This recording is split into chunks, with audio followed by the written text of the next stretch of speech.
Eno Yesoti TV omunyo kusatu nkwanirizaako nnyo mu kitundu kyaffe kino ekyokubiri tukyakutambulira zaddala era nga tukyagendera ddala mu maaso n'amawulire gaffe. Mu May ow'omwaka guno twalabako ku mugga Katonga nga guwaguza era oluguudo lw'e Masaka lwasalibwako entambula n'esanyalala nga bangi baabulwa ekyokuzzaako mu kiseera ekyo era bintu bingi byataataagana. Kakati no tuzzeeyo ku olwaleero tukulage embeera nga bw'etambula emirimu gitambula bulungi nnyo era ng'embeera egendedda mu nteeko. Mu May w'omwaka guno entambula yasanyalala ku luguudo lw'e Masaka mu bitundu by'omugga Katonga olutindo bwe lwatwalibwa amazzi.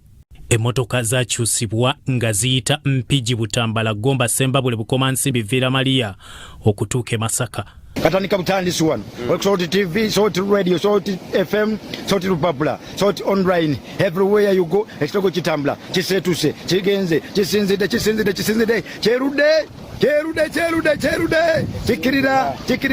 kikiridde mu buliji shwi. Aba kampuni eya China Communications Constructions be baweebwa omulimu okuddabiriza era baakolako ekitundu ng'emmotoka entono ziyitawo.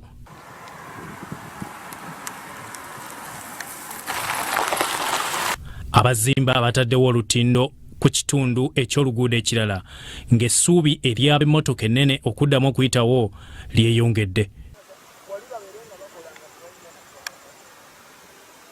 Tutuuseko ku Katonga leero okulaba emirimu we gituuse ekiwa essuubi nga batereeza. Abakozi be twogeddeko nabo abeebalamye kamera bagamba nti basengudde amasannyalaze era okuva n'enkya bakuleeta emmotoka ezeetikka ebyuma ku bagenda okuyisa olutindo. Francis Philemon Boye, ssentebe w'eggombolola y'enkozi, agamba nti abakola olutindo luno kibeetaagisa okukozesa obwangu ekkubo liggwe. Ekintu kino saandigamye kugamba kugasimanyina bwangu bwekyandibadde kyetaaga kukolebwamu kubanga akazito ke tutuddeko abantu abasangibwa mu ggombolola eno. Kuba ekyamazima eggombolola eno omugga guno guli mu ggombolola eno ey'ankozi.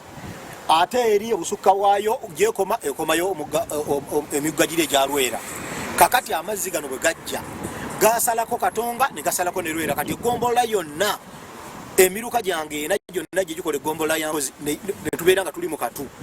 Ssentebe Buye ategeeza nti bye baali balowooza okukola mu mwaka gw'ebyensimbi ogwakatandika tebikyasobose ng'abantu b'eggolo ku mwalo bakoseddwa nnyo. Gombola yange ekoseddwa mu buli kintu kyonna. Sijja kugamba nti oba mu kino kubanga bw'otunula eby'obusuubuzi ebyo byonna byafa.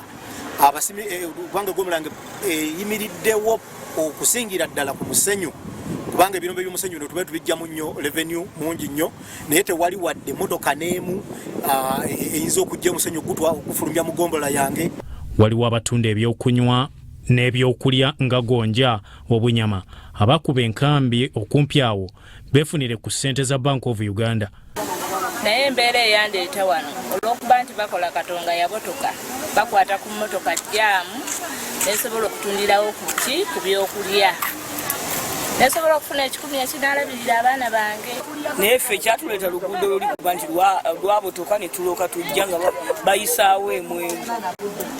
Kati bwe zinadda tezisobola kudda naye naffe kati twevuddemu tujja wano okunoonya kikumi ate ababbiri okusomozebwa ababbiri abali mu ffe wano katale nga betukola nabo onoonya kikumi musana enkuba netukubya wano atolina gye naasiwa obusigiriko ekeza kasoli.